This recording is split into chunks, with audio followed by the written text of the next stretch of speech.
Okay.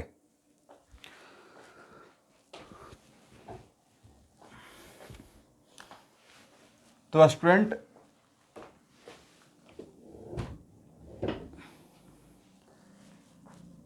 सबसे पहले मैं कार्बन के रेफरेंस में बात करूंगा, ठीक है। तो एक्साइटेड कार्बन, ऐसे कार्बन का इलेक्ट्रॉनिक कॉन्फ़िगरेशन ग्राउंड स्टेट का, तो सर कार्बन का ग्राउंड स्टेट का इलेक्ट्रॉनिक कॉन्फ़िगरेशन तो रहेगा 1s2 2s2 और 2p2, एग्री ना। और इसका how many valence electron, yes. तो अगर हम लोग वैलेंस इलेक्ट्रॉन का और ऑर्बिटल का बॉक्स का डायग्राम अगर देखें तो ये ऐसे हो जाएगा। तो ग्राउंड स्टेट में how many unpaired electron in carbon, तो सर 2 अनपेयर्ड है, राइट।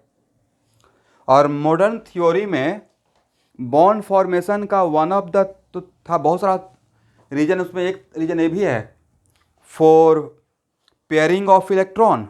जो अनपेयर्ड इलेक्ट्रॉन है वो पेयर्ड ऑफ होता है। एक थ्योरी है फुलफिल ऑफ ऑक्टेट, जो कि हम बाद में देखेंगे। तो कार्बन ऑलवेज कितना वैलेंसी शो करता है, carbon always valency equal to 4 show करता है, राइट। इसका मतलब है कि ग्राउंड स्टेट से किस स्टेट में जाएगा, एक्साइटेड स्टेट। और एक्साइटेड स्टेट में इलेक्ट्रॉनिक कॉन्फिगरेशन आपको थोड़ा बताए भी होंगे, करेक्ट है ना। तो 1s1 1s2 2s1 और 2p3, अगर इसका बॉक्स बनाते हैं तो ये हो जाएगा 2s1 एंड 2p3, करेक्ट। मैं लिखवा दूंगा स्टूडेंट, पहले समझिए। इसका मतलब है कि excited carbon atom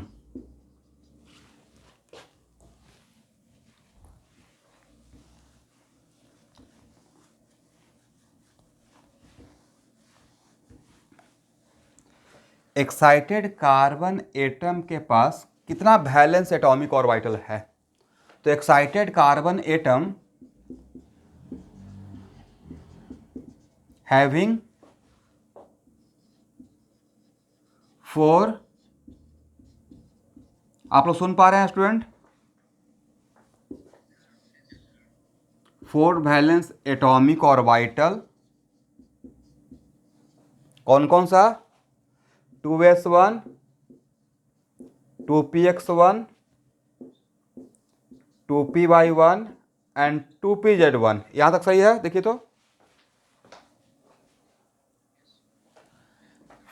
4 valence atomic orbital, इसका नाम है 2s1 2px1 2py1 and 2pz1। चलिए, और मॉडर्न थ्योरी में, और ये सब जो 2s1 जो मैंने लिखा आपके सामने, 2s1 ध्यान से समझिएगा आज के क्लास को, 2px1 2py1 एंड 2pz1, ये सब मिक्स है या प्योर ऑर्बिटल है। 2s सिर्फ बोल रहे हैं, 2s मतलब 2s, राइट। 2px इसमें किसी का मिक्सिंग है या प्योर प्योर ऑर्बिटल है। इसका मतलब है कि all these 4 valence atomic orbital and each having 1 unpaired electron, excited carbon atom having 4 valence atomic orbital and each having how many unpaired electron, 1 unpaired electron, correct. यहां तक सही है, यस। तो भाई जब इनिशियली जब हाइब्रिडेशन का कॉन्सेप्ट फर्स्ट टाइम आया होगा तो उसके पीछे कुछ ना कुछ तो स्ट्रॉन्ग एविडेंस रहा होगा, जो थ्योरेटिकल कॉन्सेप्ट और एक्सपेरिमेंटल कॉन्सेप्ट को आपस में काउंटर कर रहा होगा, तो एक नया थ्योरी आ गया हाइब्रिडेशन का। तो जनरली मॉडर्न थ्योरी में जो हम लोग पढ़ रहे थे वीबीटी वैलेंस ऑर्बिटल थ्योरी, तो मॉडर्न थ्योरी में कोवैलेंट बॉन्ड बनने का वन ऑफ द तरीका क्या है, overlapping of atomic orbital, is it right, हाँ या ना। यस, और ओवरलैपिंग ऑफ एटॉमिक ऑर्बिटल कितने टाइप का होता है? 2 टाइप का, एक्सियल और लैटरल। एक्सियल से क्या बनेगा? सिग्मा, और लैटरल ओवरलैपिंग से क्या बनेगा? पाई बॉन्ड बनेगा। अब आपको कुछ समझाने के लिए मैं मान लेता हूं, सपोज कीजिए कि मैं एक एग्जांपल ले रहा हूं, और वो मेरा एग्जांपल है स्टूडेंट मीथेन का। यहां से ही स्टार्ट करते हैं बातों को, ठीक है। और मीथेन में कार्बन और हाइड्रोजन, कार्बन यहां पे मीथेन में कितना सिंगल बॉन्ड बनाए हुए है? 4। और ये सिंगल बॉन्ड है तो कौन सा बॉन्ड होगा? ऑब्वियसली सिग्मा रहा होगा, राइट। ए भी क्या है? सिग्मा। ए भी क्या है? सिग्मा। ए भी क्या है? तो इन case of methane, carbon making how many sigma bond? 4 sigma bond. बातों को तुम समझिएगा डेप्थ में। 4 सिग्मा बॉन्ड, और ये है कोवैलेंट। क्या है? कोवैलेंट। तो इनिशियली मैं कुछ एजम्पशन लेकर काम करूंगा, और मेरा एजम्पशन और एक्सपेरिमेंटल फैक्ट अगर मैच कर गया मतलब मैं करेक्ट हो जाऊंगा, और अगर कॉन्ट्राडिक्ट हो गया तो हम लोग किसके साथ चले जाएंगे? एक्सपेरिमेंटल फैक्ट के साथ। केमिस्ट्री में जो भी एक्सपेरिमेंटल आ रहा है मतलब वही सही है, करेक्ट। और उसको, उस एक्सपेरिमेंटल सिचुएशन को, उस एक्सपेरिमेंटल एविडेंस को, उस एक्सपेरिमेंटल फैक्ट को समझाने के लिए एक प्रॉपर फिर रीजनिंग या लॉजिक देना पड़ेगा, करेक्ट है ना। तो लिखिए नोट करके, इन case of methane, first be suppose that in case of methane first be suppose that in case of methane first be suppose that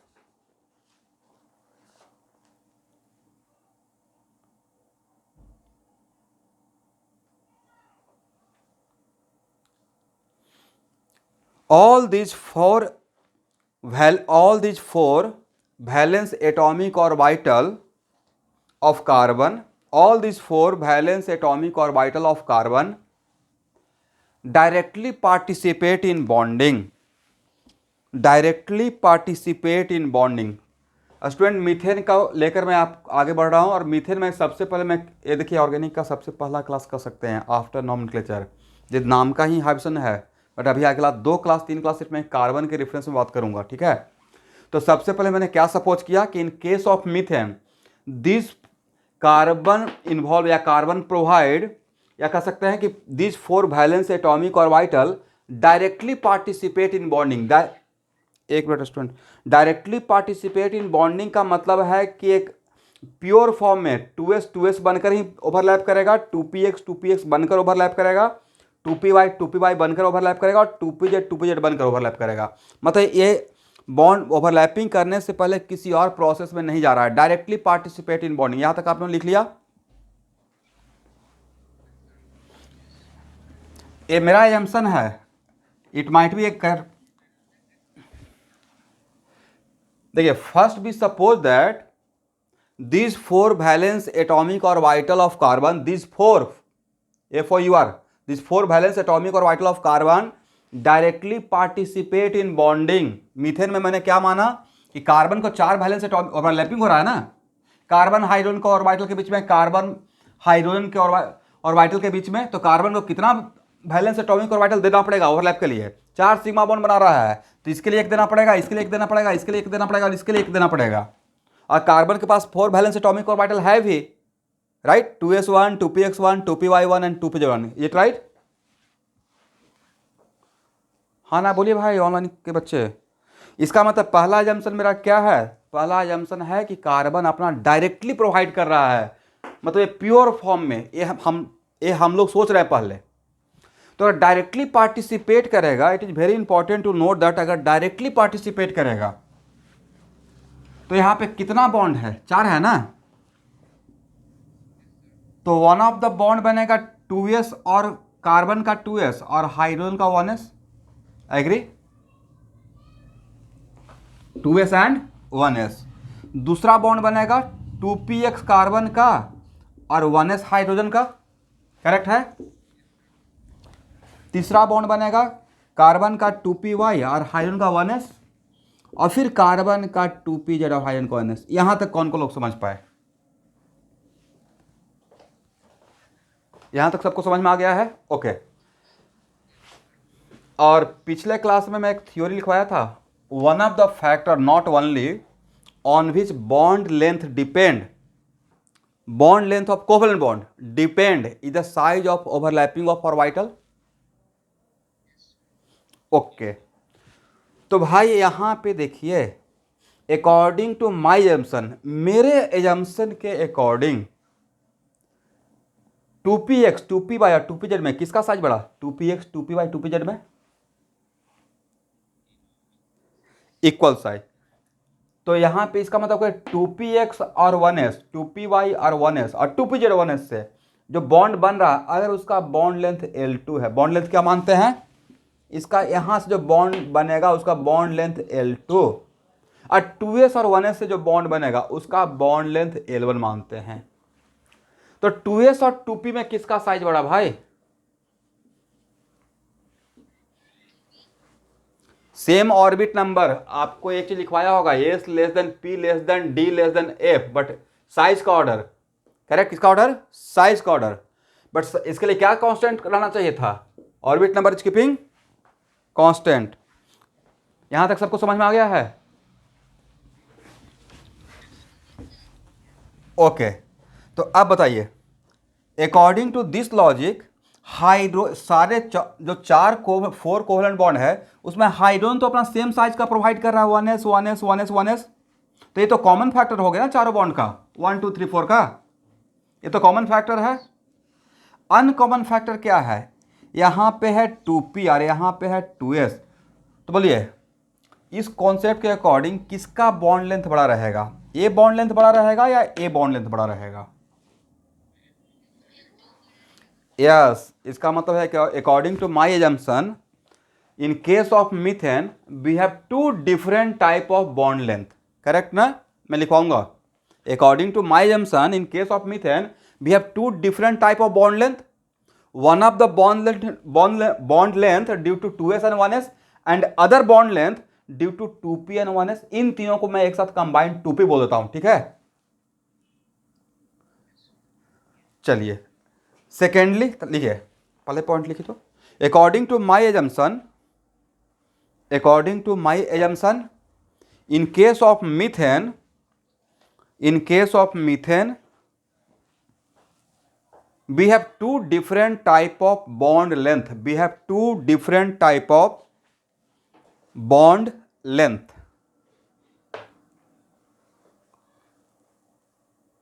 one of the bond length is due to, one of the bond length is due to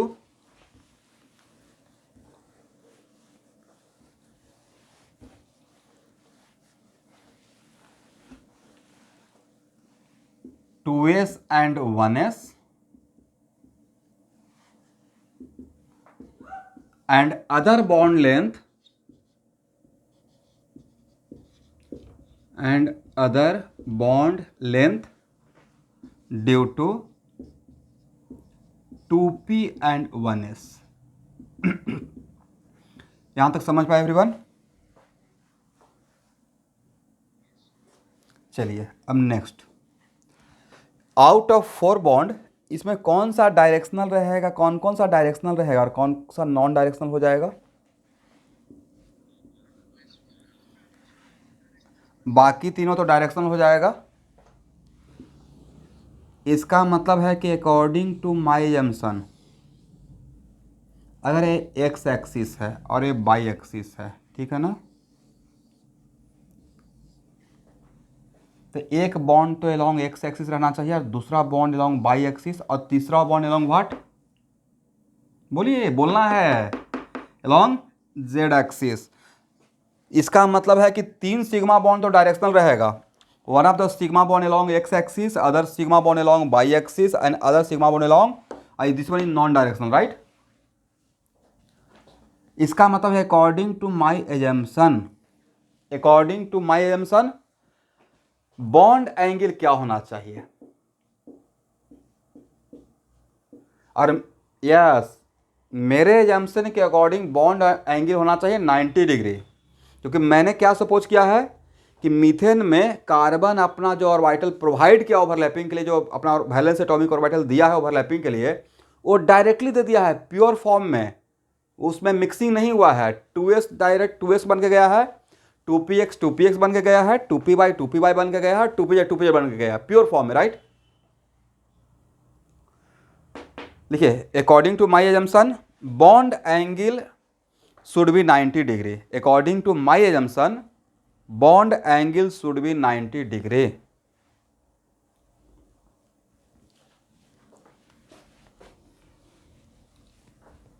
यहां तक सबको समझ में आ गया तो आगे बढ़ूंगा। यहां तक समझ में आ गया है?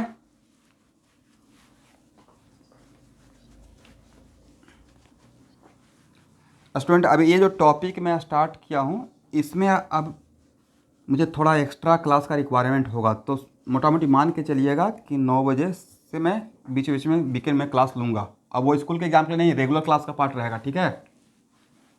ज़्यादा बड़ा नहीं, लेकिन 1 आवर को तो कर ही सकते हैं ना, 9 to 10। ठीक है।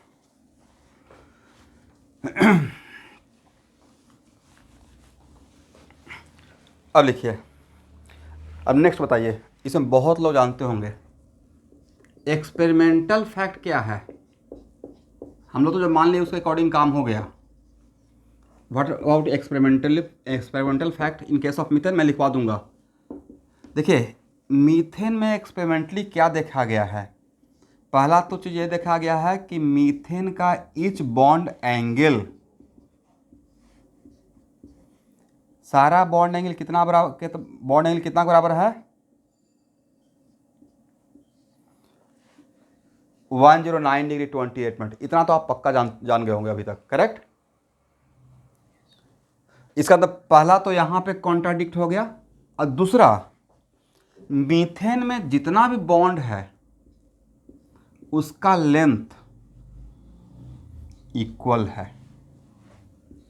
ये सेकेंड एक्सपेरिमेंटल फैक्ट है। तो सर बॉन्ड लेंथ मेजर किया जाता है एक्सपेरिमेंटली? बिल्कुल मेजर किया जाएगा, मेजर हो सकता है, मेजर होता है बॉन्ड लेंथ, ठीक है। इसका मतलब है कि एक्सपेरिमेंटल फैक्ट अब मेरा जम्पशन मैच किया या कॉन्ट्राडिक्ट हो गया। तो आप किसके साथ जाएंगे, एक्सपेरिमेंटल फैक्ट या मेरे साथ? ओके, एक्सपेरिमेंटल फैक्ट के साथ, ओके। तो एक्सपेरिमेंटल फैक्ट में सारा बॉन्ड लेंथ इक्वल हुआ। क्यों इक्वल हो गया जबकि इक्वल नहीं होना चाहिए था?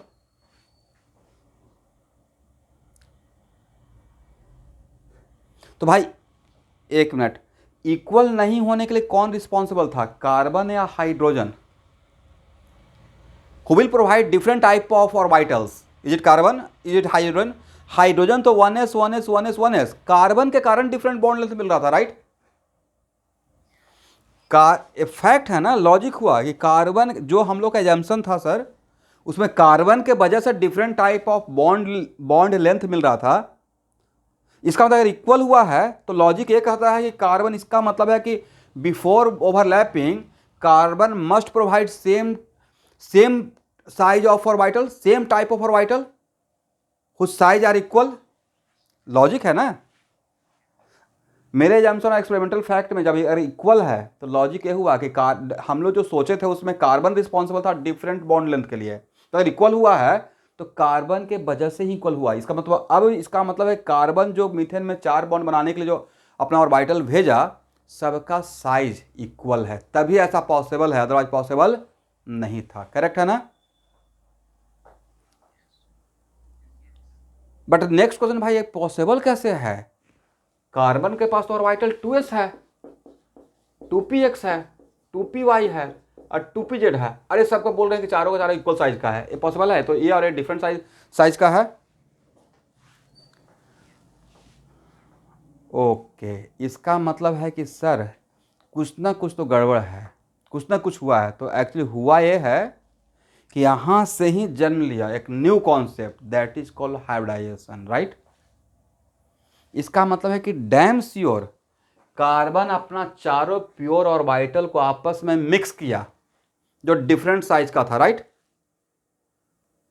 और eight the time of bond formation इन चारों को मिक्स करके एक 4 new set of atomic orbital बनाया और उन चारों का साइज इक्वल है। तो जब चारों मिक्स होकर एक new different type of atomic orbital बना तो वो प्योर नहीं रहेगा, उसको बोलेंगे मिक्स ऑर्बिटल। क्या बोलेंगे? मिक्स। और उसी का दूसरा नाम क्या है? Hybrid orbital. करेक्ट। और यहां से कॉन्सेप्ट कौन सा कॉन्सेप्ट आया? हाइब्रिडाइजेशन का। ये मैं थोड़ा सा इंट्रोडक्शन दिया कि हाइब्रिडेशन कॉन्सेप्ट क्यों आया होगा। अभी समझ में आ गया कि क्यों आया होगा? चलिए, तो यहाँ के बाद ए लिखने के बाद नीचे एक लाइन लिखिए तो experimentally it has been found that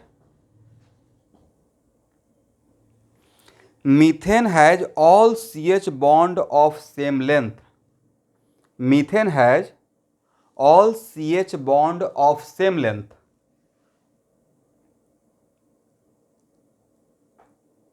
and all bond angle equal to 109 degree 28 minute and all bond angle equal to 109 degree 28 minute.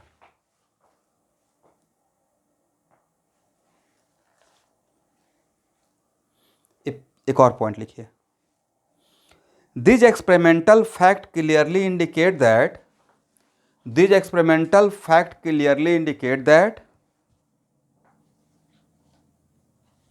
atomic orbital of carbon does not directly participate in bonding. Atomic orbital of carbon does not directly participate in bonding.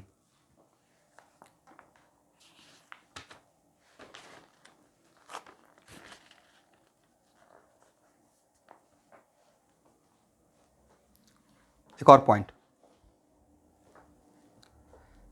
Carbon has certainly provide four.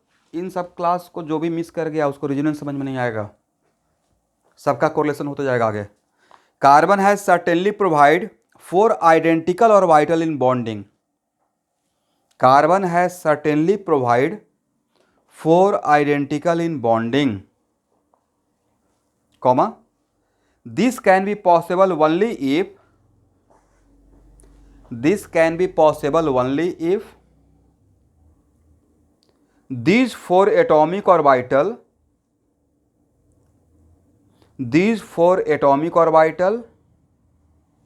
giving new set of atomic orbital identical in shape, identical in size and identical in energy. Identical in shape, identical in size and identical in energy. ठीक है everyone? Next point, सब लोग लिख पा रहे हैं? हाँ ना बोलिएगा भाई। इतने बच्चे ज्वाइन किए हुए हैं, अबाउट 50 स्टूडेंट ज्वाइन किए हुए हैं क्लास में। लिखिए, the new orbital coming out of this process,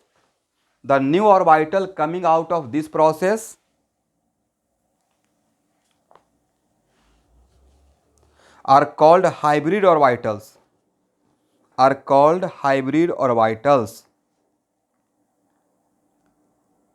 and this process is called hybridization. The new orbital coming out of this process are called hybrid orbitals and this process is called hybridization. ठीक है ना student? इसका मतलब है carbon तभी दे सकता था जब आपस में प्योर फॉर्म नहीं रहेगा, आपस में मिक्स होगा और मिक्स होने के बाद जो भी देगा वो अलग new set of atomic orbital रहेगा जिसका नाम क्या है? Hybrid orbital.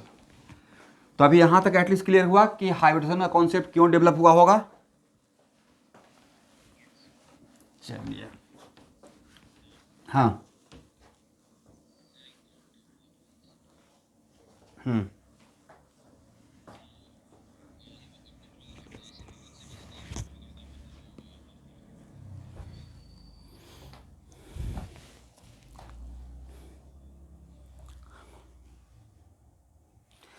नहीं नहीं नहीं, एक्चुअल में कुछ भी हुआ होगा। सबसे पहले जैसे देखिए, पहले थ्योरी VBT आया होगा, valence bond theory, overlapping of atomic orbital. वो जब थ्योरी एडवांस आगे बढ़ा होगा तो उसके अकॉर्डिंग तो साइड बॉन्ड लेंथ का साइज डिफरेंट डिफरेंट होना चाहिए था। लॉजिकल बात हो गया ना। अब फिर एक्सपेरिमेंटली देखे कि मीथेन में सेम बॉन्ड लेंथ हो गया। अब क्यों 109 होगा, उसके पीछे VSEPR थ्योरी है जो आप बोल रहे हैं, मैक्सिमम स्टेबिलिटी को गेन करने के लिए, राइट। वो अलग मैटर हो गया। लेकिन वो तो है कि जो भी मेरे पास एटॉमिक और हाइब्रिड ऑर्बिटल रहता है, हाइब्रिड ऑर्बिटल किसी भी एटम के अराउंड जिस एटम का हाइब्रिड ऑर्बिटल रहता है, वो all the hybrid orbitals space में इस तरीके से ओरिएंटेड होता है, दैट्स वाई कि मैक्सिमम स्टेबिलिटी हो, मिनिमम रिपल्सन हो। उसी को बोला गया है आगे चलकर VSEPR थ्योरी। आप समझ पा रहे होंगे, ठीक है ना। तो उस पर आएंगे धीरे धीरे, बट अभी तो यहां तक समझ में आ गया आपको। अब चलिए यहां देखिए,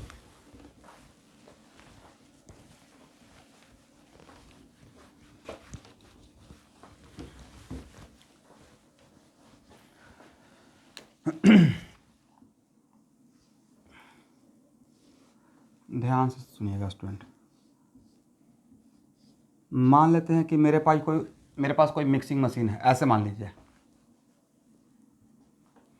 और यहाँ पे 2S 2PX 2PY और 2PZ, इन सब को इसमें डाल रहे हैं, ठीक है। कितना ऑर्बिटल को मिक्स होने के लिए डाले? 4। तो रूल है जितना ऑर्बिटल को मिक्सिंग में इन्वॉल्व करेंगे उतना ही हाइब्रिड ऑर्बिटल मिलेगा, ठीक है। Number of hybrid orbital before mixing must be equal to number of hybrid orbital after mixing, correct. Number of orbitals before mixing must be equal to number of orbitals after mixing. इसका मतलब है कि इस mixing के process को ही हम लोग बोल रहे हैं हाइब्रिडेशन। अब मिक्स होने के बाद, मिलने के बाद जो यहाँ पे मिल रहा है उसको क्या बोल रहे हैं? Hybrid orbital. Is it right? तो रूल क्या है? पहला रूल तो ये है नंबर ऑफ एटॉमिक ऑर्बिटल्स। सब लोग लिख पा रहे हैं student? Atomic orbitals before mixing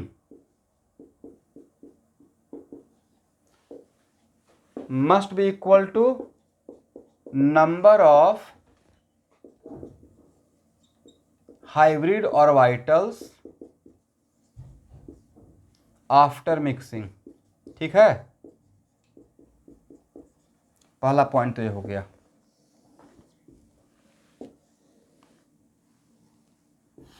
तो यहां देखिए आपने कितना यहां पे ऑर्बिटल मिक्सिंग में इन्वॉल्व किया, बोलिए? 4। तो भाई आपके पास हाइब्रिड ऑर्बिटल भी अकॉर्डिंग टू दिस कॉन्सेप्ट कितना मिलेगा? 4, करेक्ट। जिसका नाम रहेगा sp3। कभी कभी किसी प्रोडक्ट का नाम उसके इंग्रेडिएंट के अकॉर्डिंग भी होता है। तो एक्चुअली जो हाइब्रिड ऑर्बिटल बन रहा है उसमें S का कितना ऑर्बिटल जा रहा है? 1। अब P का कितना ऑर्बिटल इन्वॉल्व हो रहा है? 3। तो इसका जब पावर है ना, इस sp3 में S का पावर 1 और P का पावर 3, वो क्या इंडिकेट कर रहा है? S का 1 ऑर्बिटल गया, अब P का कितना ऑर्बिटल इन्वॉल्व हुआ है जो पावर में रहेगा। समझे एवरीवन स्टूडेंट? तो जो पावर में रहेगा वो क्या इंडिकेट करेगा? वो इंडिकेट करेगा इसका इतना ऑर्बिटल मिक्सिंग में इन्वॉल्व हुआ हाइब्रिडाइजेशन के प्रोसेस में, करेक्ट। दैट्स वाई sp3 नाम का कितना ऑर्बिटल आज के बाद? 4 ऑर्बिटल होगा, करेक्ट है ना। कोई पूछेगा sp3 का कितना ऑर्बिटल रहेगा, क्या बोलना है? 1 बोलना है या 4 बोलना है? 4। और अगर यहां पे 2sp3 कर दें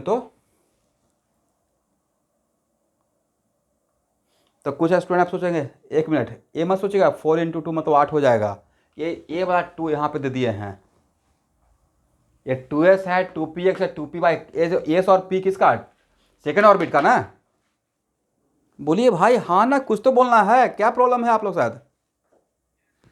ये s px py pz किसका? सेकेंड ऑर्बिट का। तो sp3 ऑर्बिटल भी किस ऑर्बिट का रहेगा? सेकेंड ऑर्बिट का, राइट। ऐसा भी तो हो सकता है कि हर px इज कंपलसरी px सिर्फ 2 का रहेगा, 3 का भी तो px हो सकता है। तो ये जो sp3 हाइब्रिड ऑर्बिटल हुआ, ये सेकेंड ऑर्बिट का हाइब्रिड ऑर्बिटल कहलाएगा। क्यों? क्योंकि आपने मिक्सिंग में किस ऑर्बिट का वैलेंस एटॉमिक ऑर्बिटल डाला है? सेकेंड ऑर्बिट का। तो sp3 भी किस ऑर्बिट का रहेगा? सेकेंड ऑर्बिट का, राइट। जिसका मिलाएंगे वहां का ही तो रहेगा। आप मिला रहे हैं सेकेंड ऑर्बिट का, सेकेंड ऑर्बिट का घर का ऑर्बिटल को आपस में मिक्स कर रहे हैं, तो क्या वो थर्ड ऑर्बिट के घर का कहलाएगा sp3? अब उसमें कुछ बच्चे क्या करेंगे, कुछ वो ऐसे डायरेक्ट यहां देखेंगे, ओके सर ने 4 × 2 कर दिया, 8 sp3 ऑर्बिटल होगा। ये नाम है भाई इसका, करेक्ट? क्या है? नाम है, ठीक है।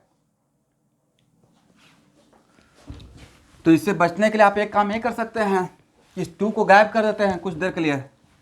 तो मान लेते हैं किसी खास ऑर्बिट का क्या मिक्स हुआ होगा, एस और क्या, px py एंड pz, कितना को मिक्स किए? 4। तो यहाँ से मिले कितना ऑर्बिटल मिलेगा सर? 4, जिसका नाम क्या रहेगा? sp3, करेक्ट है ना? यहाँ तक सबको समझ में आ गया है? अभी मैं sp3 नहीं, प्योरली sp3 स्टार्ट नहीं किया हूँ, जस्ट हम लोग हाइड्रोजन का इंट्रोडक्शन क्लास में है। तो यहाँ तक मैं सिर्फ ये समझा रहा हूँ कि जितना मिक्स करेंगे उतना ही मुझे मिलेगा, राइट। अब चलिए स्टूडेंट यहाँ देखिए, हाँ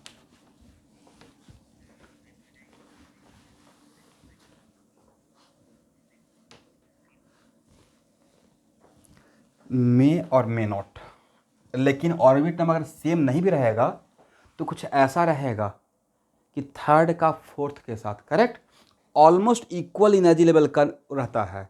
तो 90% केस में तो सेम ऑर्बिट का, बट सम टाइम्स अगर सपोज कि थर्ड ऑर्बिट का, तो उसका मैक्सिमम मिक्सिंग हम लोग सपोज करते हैं फोर्थ ऑर्बिट के ऑर्बिटल के साथ। थर्ड का फिफ्थ के साथ और सिक्स के साथ अगर सोचेंगे तो नहीं लगता कि ऑर्बिटल के बीच में एनर्जी गैप बहुत ज़्यादा हो जाएगा। दैट्स वाई हाइड्रोजन के लिए मोस्टली हम लोग क्या करते हैं, या तो with in the same orbit रहता है और नहीं तो मैक्सिमम क्या, एक का डिफरेंस। तो थर्ड का मैक्सिमम किसके साथ मिक्स हो सकता है? फोर्थ ऑर्बिट के ऑर्बिटल के साथ, ठीक है। चलिए तो यहाँ देखेंगे स्टूडेंट, अब आपको समझाने के एक बहुत सिंपल सा एग्जांपल लेते हैं। सपोज कीजिए कि मेरे पास 3 पैकेट है, एक में शुगर है 100 ग्राम, एक 200 ग्राम सॉल्ट है, सैंड है 300 ग्राम। सबका अलग अलग टेस्ट किए। इस प्योर फॉर्म में स्वीट रहेगा, सॉल्टी रहेगा, सैंड का जानते ही हैं कैसा टेस्ट होगा। और कितना पैकेट है भाई सर? 3 पैकेट, सबका टेस्ट इंडिविजुअल, अपना अपना खास टेस्ट। अब अगर इन तीनों को मिक्स कर दिए, अब मिक्स करने का बाद बोला गया है कि आपको जब अब पैकेट बनाना है वो 3 पैकेट ही बनाना है, क्योंकि यही रूल है, जितना मिक्स करेंगे उतना ही बनाएंगे। लेकिन अब इक्वल साइज का बनाएंगे, तो टोटल कितना ग्राम हो गया? 100 ग्राम, 200 ग्राम, 300 ग्राम, 600 ग्राम, तो 200 ग्राम का, ये राइट? Yes, 200 gram. बट अब यहाँ से अगर टेस्ट करेंगे तो एक साथ तीनों का टेस्ट मिलेगा नहीं। यही तो कॉन्सेप्ट है हाइब्रिडाइजेशन का, मिक्सिंग का, करेक्ट। तो जो हाइब्रिड ऑर्बिटल रहेगा उसमें सिर्फ सपोज कीजिए कि कोई हाइब्रिड ऑर्बिटल है लाइक sp3, sp3 का कितना ऑर्बिटल? 4, उसका कोई एक ऑर्बिटल लेते हैं। अब इसके यहाँ देखिए, सपोज कीजिए कि आप ऐसे लिखते थे ना, यहाँ देखेंगे s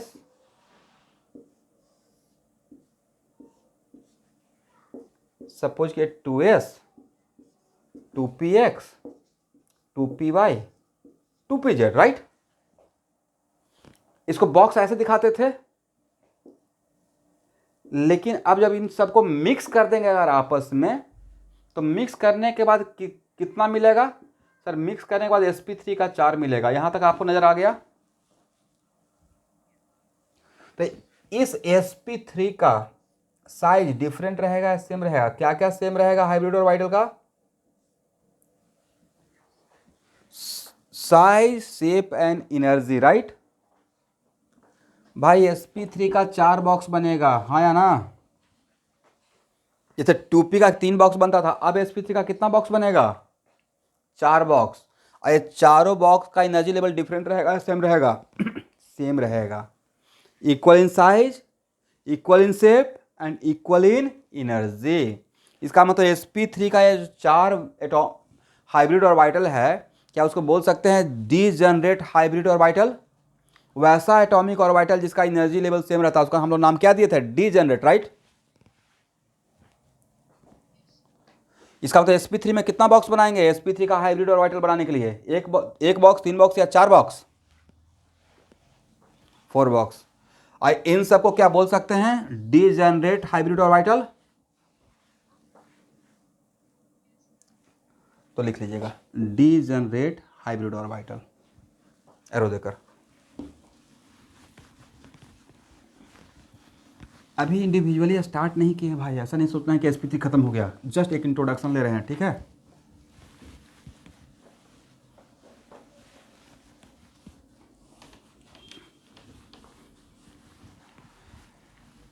चलिए स्टूडेंट, अब यहाँ देखिए, अब थोड़ा सा डेप्थ में सोचिए।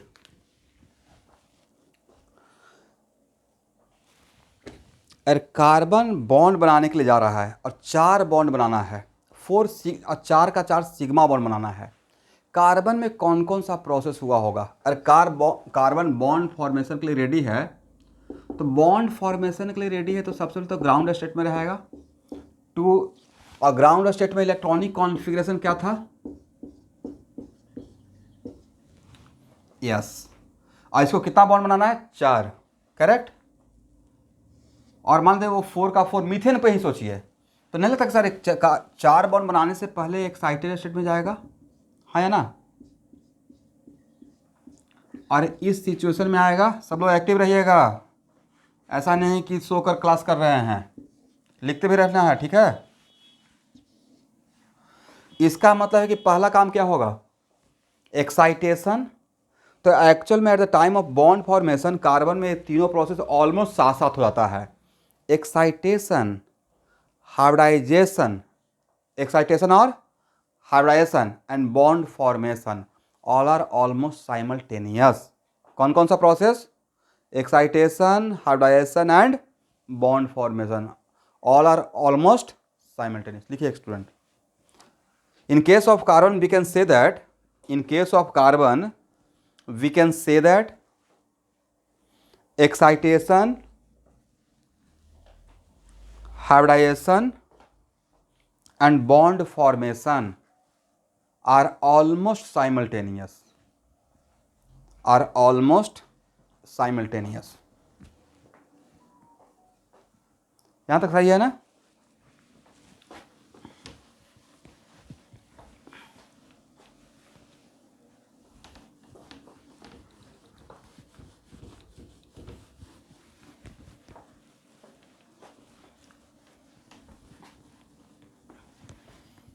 अब आप लोग बताएं, यहां देखिए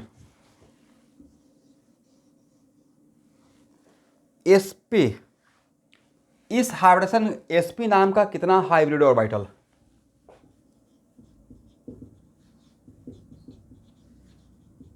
हाइब्रिड ऑर्बिटल, करेक्ट। और वो दो, इसका मतलब इसका इस नाम का 2 रहेगा, इसमें मिक्स क्या क्या हुआ है? तो सर एस का 1 और पी का 1, एस का 1 और पी का 1, करेक्ट। हाँ ना बोलना है। तो एस का 1 और पी का 1, पी का कौन सा? कोई भी एक। इस कोई भी एक में ही एक नया ऑब्जेक्टिव आ गया। इस प्रोसेस पी हाइब्रिडेशन होने का कितना तरीका हो सकता है? 3 तरीका।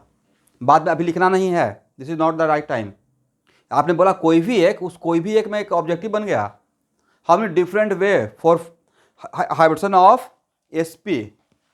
3 तरीके से हो सकता है। S plus P X one of the तरीका, S plus P Y other तरीका, एस प्लस पी जेड एक और तरीका, करेक्ट। चलिए अच्छा बताइए, यहाँ पे sp में 2 ऑर्बिटल बना, उसमें s का 1 और p का 1, तो परसेंटेज ऑफ s कितना रहा होगा? सर 50%। अब परसेंटेज ऑफ p कितना रहा होगा एवरीवन? मैं दोनों का 50-50% है, राइट? ओके sp2 में s का कितना और p का कितना? s का 1 ऑर्बिटल और p का 2।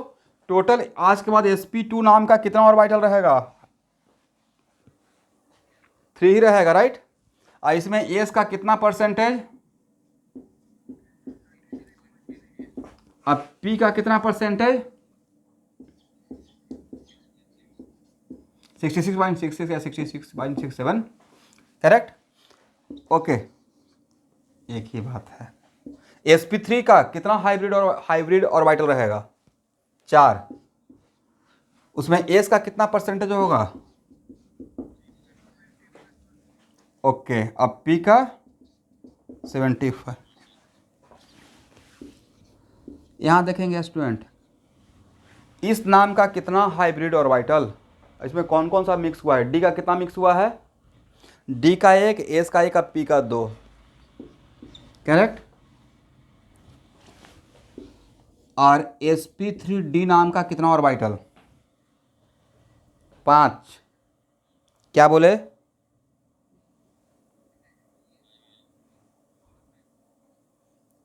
आपका आवाज नहीं सुनाई पड़ा, बोले तो क्या बोल रहे हैं?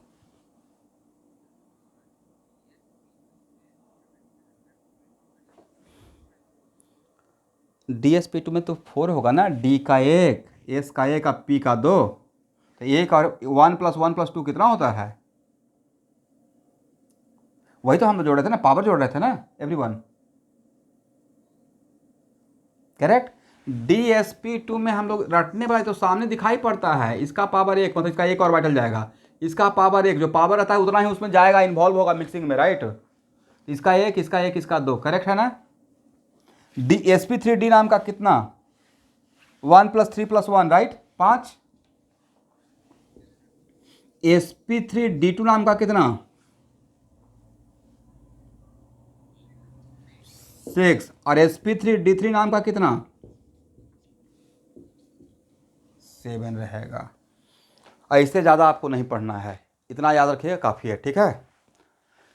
तो ये तो समझ में आ गया। अब इन सब में से तो इसका मतलब हमने किसका किसका नाम लिए? तो सर आपने नाम लिया sp का, sp2 का, sp3 का, dsp2 का, sp3d का, या dsp3 भी होता है, ये सब देख लीजिए, 1 बाय 1 आएंगे। sp3d2 का, sp3d3 का, या d2sp3 का, कुछ क्लास 12th में भी आएगा, ये सब है एटसेट्रा, करेक्ट। बट मेरा क्वेश्चन है कि इन सारे में कार्बन सिर्फ कौन कौन सा हाइड्रोजन देगा? इन ऑल दीज एग्जाम्पल्स ये सब हाइड्रोजन होने का प्रोसेस है, राइट। इन सब में कार्बन कौन कौन देगा?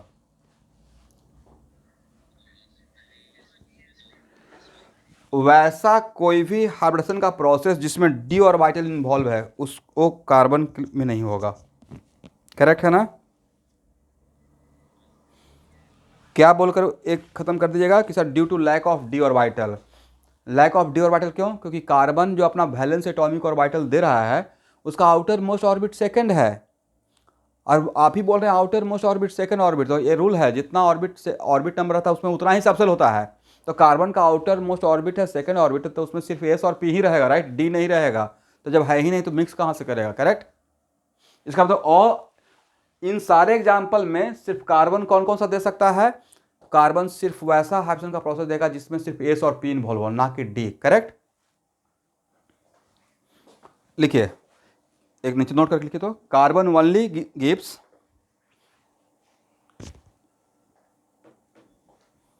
sp, sp2 and sp3 hybrid orbitals. Carbon only provide sp, sp2 and sp3 hybrid orbitals. It does not provide the orbitals, it does not provide hybrid orbitals in which d orbitals are involved. It does not provide the hybrid orbitals in which d orbitals are involved. This is because मतलब लिखिए, this is due to lack of D orbitals in carbon, this is due to lack of d orbitals in carbon। यहां तक हो गया ना everyone? चलिए, तो एक minute student, not even carbon, not even carbon, carbon का नहीं, एटॉमिक नंबर लेस देन 10 तक, क्या एटॉमिक नंबर इक्वल टू 10 या 10 से कम में क्या डी सबसे लाने का चांस है? इसका मतलब आपसे कोई कोई पूछेगा कि ऑक्सीजन, अगर ऑक्सीजन अपना हाइब्रिड ऑर्बिटल्स को मिक्स करता है तो क्या कोई ऑक्सीजन ऐसा कोई भी हाइड्रोजन शो करेगा जिसमें डी ऑर्बिटल आएगा? सेम बात ना भाई, जो कार्बन का है वही ऑक्सीजन का, राइट? क्या नाइट्रोजन अपना कोई भी ऐसा हाइड्रोजन का हाइब्रिड ऑर्बिटल देगा जिसमें डी रहेगा? क्या नाइट्रोजन के पास डी ऑर्बिटल है? नहीं है। तो इसका मतलब atomic number less than equal to 10 में वैसा हाइड्रोजन का प्रोसेस नहीं होगा जिसमें डी ऑर्बिटल रहेगा। करेक्ट है ना? सिर्फ क्या बोलकर निकल जाएंगे? Due to lack of D orbital. Is it right?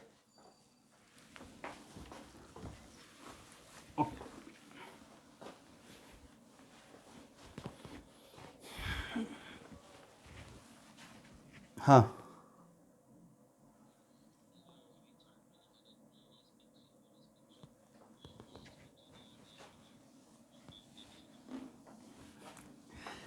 देखिए अभी कुछ कुछ चीज़ें मैं बता देता हूँ, बट इस यहाँ देखिएगा स्टूडेंट, डिफरेंस है, डिफरेंस ये है,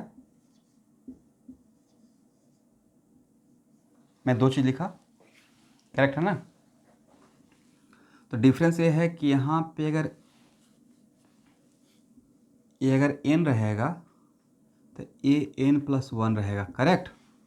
एक किसका ऑर्बिटल रहेगा? बोलिए। अगर s और pn का रहेगा तो n+1 का रहेगा, करेक्ट है ना? और यहाँ पे अगर ए n का रहेगा तो ए भी n का रहेगा, ठीक है? तो इसको आप लोग को क्लास 12th में एक पूरा चैप्टर ही पढ़ना है, और उस चैप्टर से बोर्ड में कम से कम तो क्वेश्चन पक्का 3 या 4 क्वेश्चन आएगा ही आएगा, जिसका नाम है कॉम्प्लेक्स कंपाउंड और कोऑर्डिनेशन कंपाउंड। इसको नाम बुलाता है इनर डी ऑर्बिटल। क्या बुलाता है? Inner D orbital. इसको बोला जाता है, ये जब दिखाता है तो बोलते हैं इनर डी ऑर्बिटल कॉम्प्लेक्स, और ये जब होता है तो बोलते हैं आउटर डी ऑर्बिटल कॉम्प्लेक्स। तो ये दोनों अलग अलग थोड़ा सेंस रखेगा, इसलिए अभी के लिए फॉर मोमेंट इसको छोड़ दीजिए, ठीक है? ये राइट टाइम नहीं है इस पर बात करने का, पूरा एक चैप्टर ही इस पर पढ़ना है, ठीक है स्टूडेंट? चलिए अब यहां देखिएगा,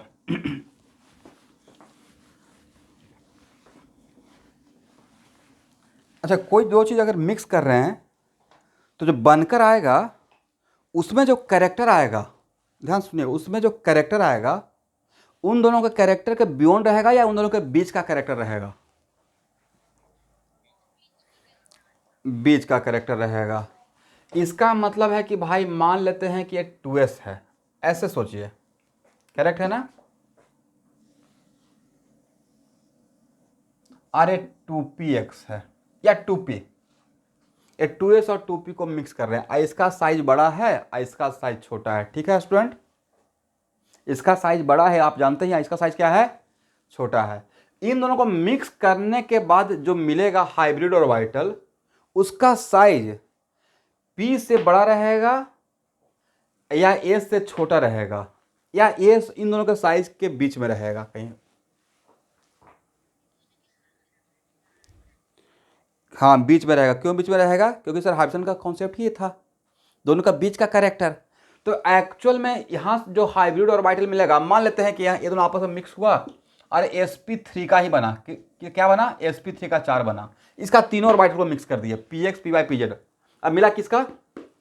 एक नया कॉन्सेप्ट पढ़ा रहे हैं, ठीक है? sp3 का 4 ऑर्बिटल। तो इसमें जो 4 मिला तो इसमें से कोई एक ऑर्बिटल का, किसी sp3 का वन ऑफ द ऑर्बिटल को आपने बाहर निकाला और कंपेयर कर, साइज का साइज कंपेयर कर रहे हैं 2p के 2px या 2py या 2pz, किसी एक प्योर p से। तो उसमें इसका साइज और इसका प्योर p का साइज में किसका साइज बड़ा रहेगा? इसका साइज, इसके रेस्पेक्ट में इसका साइज थोड़ा कमती हो जाएगा, छोटा कम हो जाएगा, राइट? बजाय सर ये दोनों जब मिक्स होगा तो भाई इसमें एस का भी तो कैरेक्टर आएगा। तो ये इसका कैरेक्टर क्या है? एस का नेचर है साइज बड़ा करने का या छोटा करने का? छोटा करने का, राइट। अच्छा, जब sp3 का इसके साथ कंपेयर करेंगे तो भाई इसमें किसका कैरेक्टर आ रहा है? पी का आ रहा है, पी में एस का आ रहा है, तो एस में भी तो पी का जा रहा है कैरेक्टर। तब जब इसका कंपेयर करेंगे तो एस से छोटा रहेगा या बड़ा रहेगा? सर बड़ा रहेगा, राइट।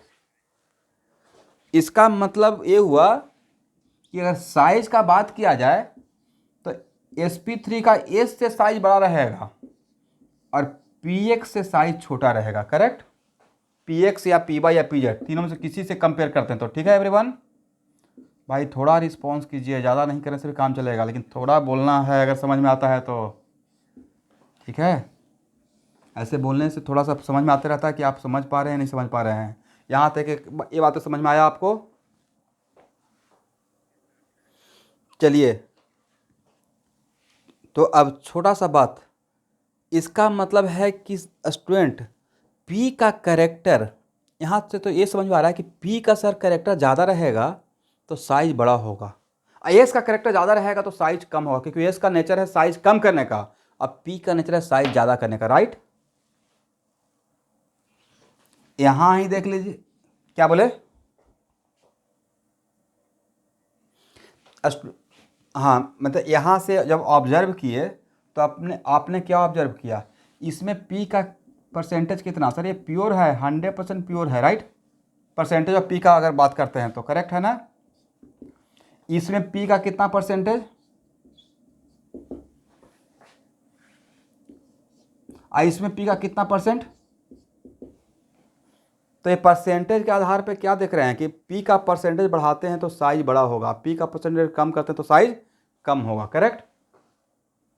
इसका मतलब है कि यहाँ से हम लोग बोल सकते हैं कि size of orbital, size of atomic orbital directly proportional to percentage of P character. लेकिन यह स्टेटमेंट तब तक के लिए वैलिड रहेगा जहाँ पे एस और P इन्वॉल्व रहेगा, करेक्ट।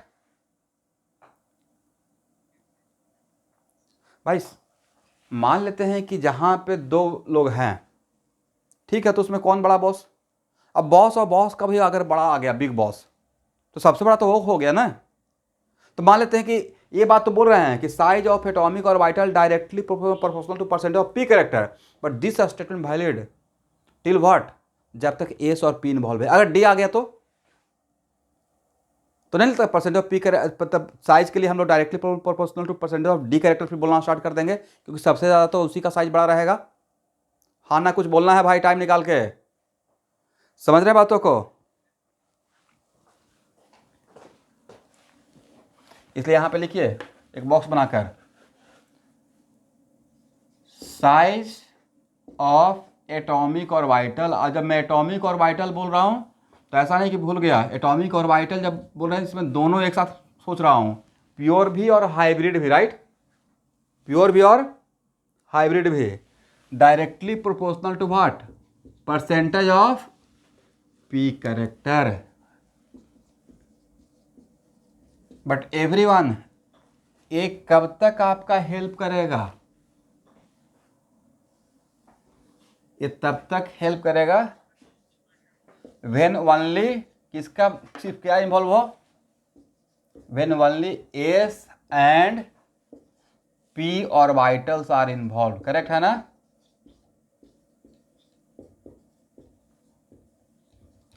यहां तक लिख पाए? देखिए तो बोर्ड नजर आ रहा है, ठीक है। इसको हटाया जाए।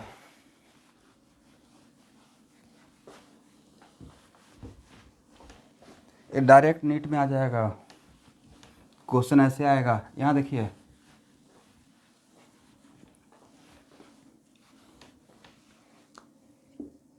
S, sp, sp2, sp3 and pure P।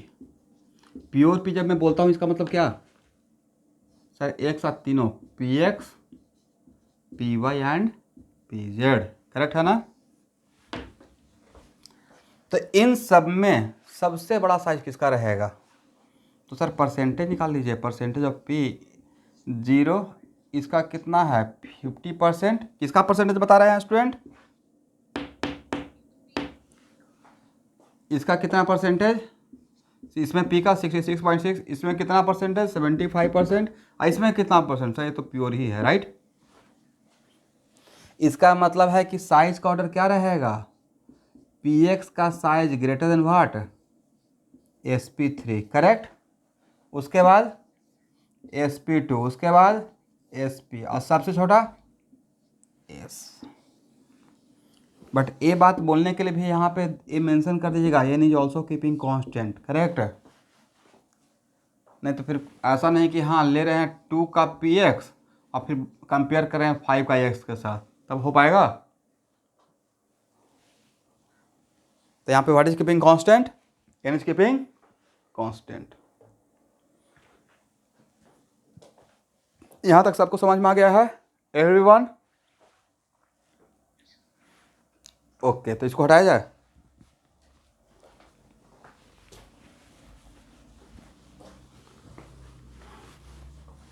हाँ,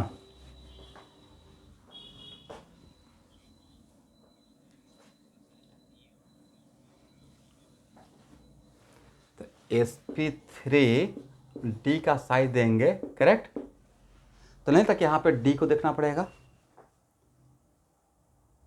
ऑब्वियसली इसका पी से भी साइज बड़ा हो जाएगा, लेकिन if N is keeping constant due to presence of D, okay.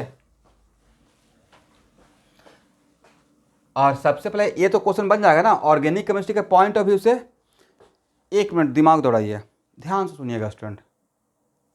भाई ऑर्गेनिक केमिस्ट्री में कितना एलिमेंट पे आपको कॉन्सेंट्रेट करना है, कार्बन, हाइड्रोजन, नाइट्रोजन, जितना भी ऑर्गेनिक कंपाउंड है, जितना भी नॉमेनक्लेचर में आप जानते हैं, नाइट्रोजन, ऑक्सीजन, हाइड्रोजन और थोड़ा बहुत सल्फर, इतना ही है ना। तो जो ऑर्गेनिक केमिस्ट्री का पॉइंट ऑफ व्यू से उस पर ज़्यादा कॉन्सेंट्रेट पहले कर लेते हैं, तो अगर नीट के एग्जाम में ये वाला ऑर्डर आ गया, अब तो आंसर दे पाएंगे ना ऑर्डर। चलिए अब यहां देखिए, अब हेडिंग बनाइएगा sp3 हाइब्रिडाइजेशन।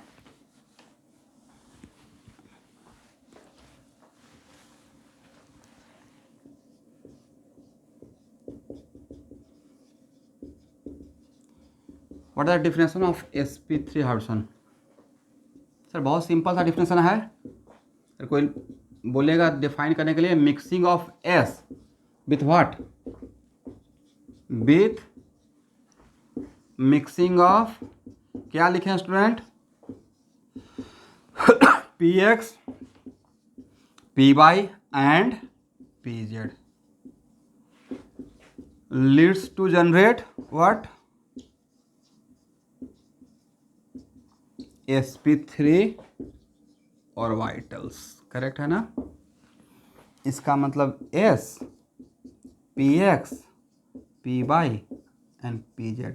तो भाई sp3 हाइब्रिडेशन होने का कितना तरीका हो सकता है, सर एक ही तरीका हो सकता है, s, px, py और pz को मिला दीजिए, और कोई तरीका नहीं हो सकता, राइट। और sp3 हाइब्रिडेशन होने के बाद क्या p का और कोई और वाइटल बाकी है जो प्योर फॉर्म में है, सबका सब इन्वॉल्व हो गया ना मिक्सिंग में, राइट। बोलिए हाँ या ना, बस इतना ही बोलने से काम चल जाएगा। तो इस नाम का कितना ऑर्बिटल,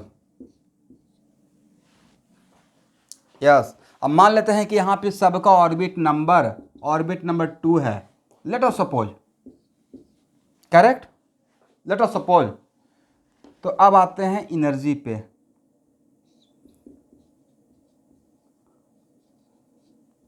और एनर्जी के लिए मल्टी इलेक्ट्रॉन सिस्टम में एनर्जी के लिए और वाइटल का एनर्जी का लेवल मेजर करने के लिए हम लोग n+l का वैल्यू निकालते हैं, याद है आप लोग को, कंपेयर करने के लिए। तो इसका n+l का वैल्यू कितना रहेगा एवरीवन, अगर ये ऑर्बिट नंबर 2 का है 2 रहेगा, 2 + 0 = 2। इसका n+l का वैल्यू कितना रहेगा 3, हाँ ना बोलते रहिए, सही है। इसका n+l का वैल्यू कितना रहेगा 3, इसका भी n+l का वैल्यू कितना रहेगा। इसका मतलब है कि इन तीनों का एनर्जी इसके एनर्जी से ज़्यादा रहेगा, लेकिन इन तीनों का आपस में एनर्जी इक्वल रहेगा, मतलब ये तीनों डीजेनरेट एटॉमिक ऑर्बिटल है, राइट। अब आपको समझाने के लिए सपोज कीजिए तो हाइब्रिडाइजेशन जो प्रोसेस, हाइब्रिडेशन प्रोसेस, अभी हम लोग एनर्जी का बात करना स्टार्ट कर दिया है। अब sp3 आपका हाइब्रिडेशन एक टॉपिक का स्टार्ट हो गया।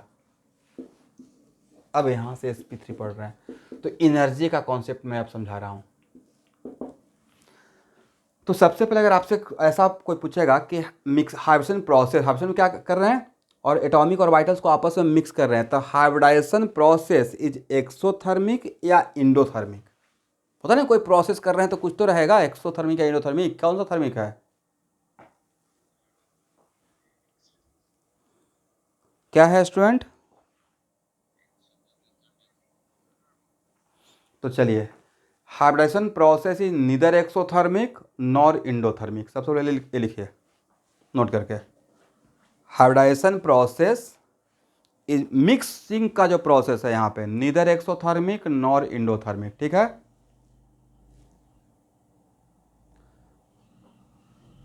एक्साइटेशन में, मतलब एक्साइटेड स्टेट में जाने में वो एनर्जी खर्च होगा, लेकिन मिक्सिंग का जो प्रोसेस है उसको क्या बोलेंगे? Neither exothermic nor endothermic. Is it right?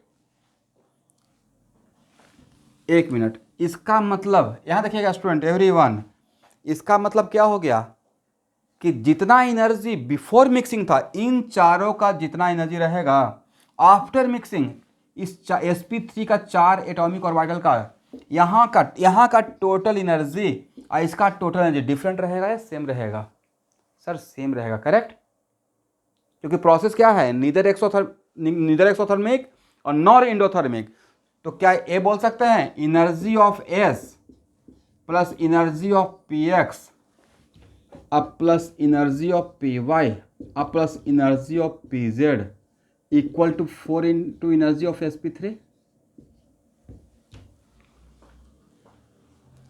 सही तो है। इसका मतलब है कि energy of sp3 equal to क्या लिख सकते हैं? Energy of s plus energy of P X और plus energy of P Y और plus energy of P Z और डिवाइडेड बाई 4। यस, लिख लीजिए।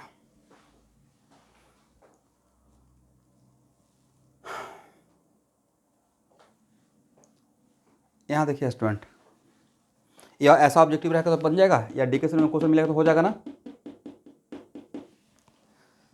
अब नेक्स्ट, आपको समझाने के पॉइंट ऑफ व्यू से मान लेते हैं कि इसका एनर्जी, हालांकि इतना रहेगा नहीं, बट फिर भी आपको समझाने के लिए, इसका 5 जूल, इसका 5 जूल, इसका 5 जूल, इसका 6 जूल, इसका 6 जूल, इसका 6 जूल, क्योंकि इसका थोड़ा ज़्यादा रख लेते हैं। चारों को जोड़ दिए, कितना हुआ? 23। तो इसका एक का कितना रहेगा उस फार्मूला से? Okay 5.75, 5 okay. अब इसका मतलब है कि इसका एक का एनर्जी रहेगा 5.75, तो इसका चारों का एनर्जी डिफरेंट रहेगा या सेम रहेगा? तो सर सेम रहेगा। यही तो डिफरेंशन था हाइब्रिडेशन का, कि आफ्टर हाइब्रिडाइजेशन जो हाइब्रिड ऑर्बिटल मिलता है उसका साइज इक्वल होता है, शेप इक्वल होता है, एनर्जी भी इक्वल होता है, राइट। लेकिन इसका एक ऑर्बिटल का एनर्जी 5.75 बोले तो वो जो 5.75 है वो 5 से तो ज़्यादा है। बोलिए हाँ, कम से कम ऐसे बोलते हैं ना। फिर आप लोग ऐसा क्वेश्चन नहीं बनाए हैं फिल इन द ब्लैंक का, जिसमें कुछ सेंटेंस छोड़ने के बाद हाँ ना बोलना होता है। 5.75 जो वैल्यू है वो 5 से ज़्यादा है, बट इसका तो 6 था वैल्यू, 6 से कम है। ऐसा होना भी चाहिए था, क्योंकि हाइब्रिडेशन का ये रूल है कि दोनों का बीच का कैरेक्टर आएगा। 6 से ज़्यादा होगा बियॉन्ड आएगा, 5 से कम होगा ये भी बियॉन्ड हो गया, तो उसका बियॉन्ड का कैरेक्टर आएगा या उसके बीच का कैरेक्टर आएगा? उसके बीच का कैरेक्टर आएगा, राइट। बट भाई इसका एनर्जी था 6 जूल, तो 6 से बन गया इसका 5.75। कम किसके वजह से हुआ होगा? बोलिए सर एस के वजह से, राइट, क्योंकि इसी का एनर्जी लेवल कम था, करेक्ट है ना। और जब इसका 5.75 कंपेयर कर रहे हैं एस से, तो इसका 5 था, इसका 5.75 है, तो जब एस का sp3 से कंपेयर करेंगे तो इसका ज़्यादा नजर आएगा। तो ज़्यादा किसके वजह से हो गया? पी के वजह से, राइट। ओके, तो sir the orbital involving S and P only, तो वहाँ पे फिर एक लाइन और भी आप बोल सकते हैं, percentage of P character directly proportional to energy of hybrid, energy of atomic orbital, right?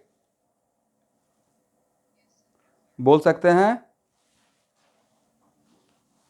इसका मतलब है कि यहाँ पे हम लोग लिख सकते हैं परसेंटेज ऑफ, एक और formula, percentage of P character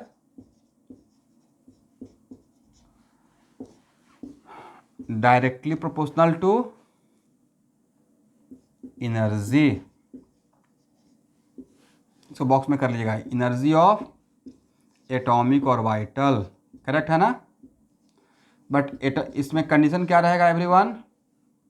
यहाँ पे सिर्फ कौन सा ऑर्बिटल इन्वॉल्व रहेगा? जहाँ पे ओनली एस एंड पी का बात करेंगे। यस, ओनली किसका बात करेंगे? एस एंड पी का।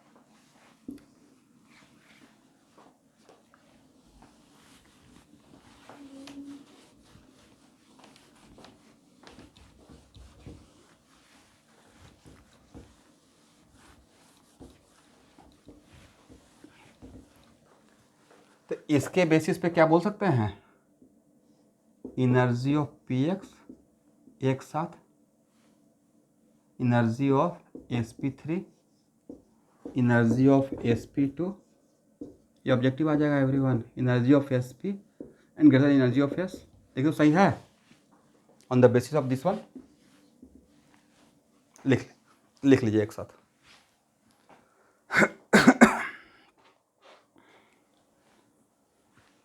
यहाँ तक हो गया ना? कैसा रहा है आप लोग का टेस्ट कल का?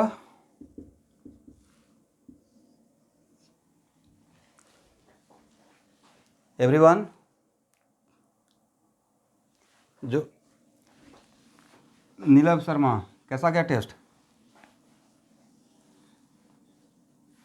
ठीक ही गया है ना? क्वेश्चन ठीक ठाक था ना, या क्वेश्चन बहुत आसान था?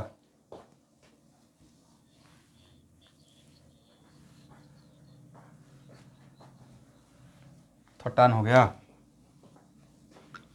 चलिए कोई बात नहीं है। इसमें कम से कम 50 क्वेश्चन का अटेम्प्ट हुआ है। हाँ, 50 क्वेश्चन भी जो अटेम्प्ट किया तो सही है। अभिनव बर्मन,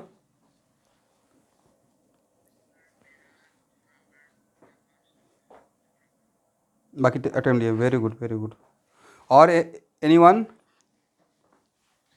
और मेडिकल वाले बच्चे बायो बना है जो भी दिए हैं? बोलिए भाई, आप ही लोग से पूछता हूँ, बात करता हूँ, वो बात ही नहीं करते हैं। बायो का ठीक ठाक था? ओके, टफ तो नहीं था?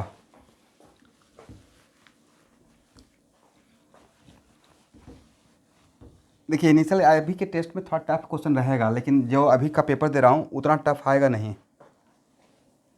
तो इसमें अगर अच्छा करते हैं, सपोज कि जेईई मेन में ही कोई 50 क्वेश्चन का भी मार्क्स लाता है, बहुत बढ़िया बात है।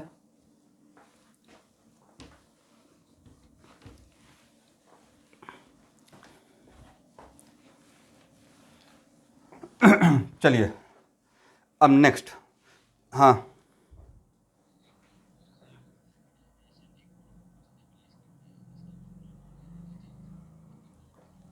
हाइड्रोजन स्टेबलाइज नहीं करता है भाई।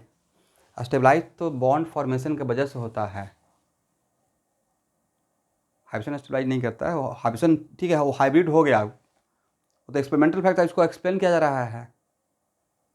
बट ये भी देखा गया है कि हाइड्रोजन जो प्रोसेस में बिफोर बॉन्डिंग, चूँकि हाइड्रोजन जब तक हुआ है तब तक वो बॉन्ड बनाने के लिए गया ही नहीं है, वो बस सिस्टम के अंदर ही रहा है, अपने एटम के अंदर ही है, राइट? आप अभी बॉन्ड बनाने के लिए गए ही नहीं है, ऐसा मानिए। बॉन्ड बनाने से पहले आप अपने अंदर क्या कर रहे हैं? मिक्सिंग कर रहे हैं, करेक्ट है ना?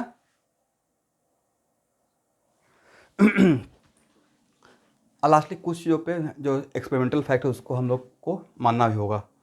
अब यहाँ देखिए, इसका मतलब है कि अगर इसका एनर्जी लेवल डायग्राम पे अगर देखा जाए तो एस का तो कार्बन, अभी सारा बात कार्बन के रेस्पेक्ट में कर रहा हूँ, कार्बन को दिमाग में रखते हुए ऐसे था स्टूडेंट। और कार्बन का 2p में 3 बॉक्स था सेम एनर्जी लेवल पे, कौन कौन सा? 2px 2py एंड 2pz, हाँ या ना? बट जब आपस में मिक्स हो गया तो क्या बना, तो आपस में मिक्स हुआ सर, उसका नाम रहा sp3, और sp3 नाम का कितना बॉक्स बनेगा, 4 बॉक्स बनेगा। और उन चारों का एनर्जी लेवल डिफरेंट रहेगा या सेम रहेगा, सेम रहेगा। और इसका एनर्जी लेवल इससे कम रहेगा बट इससे ज़्यादा रहेगा। ये डायग्राम ड्रॉ कर लें सब लोग, ठीक है स्टूडेंट।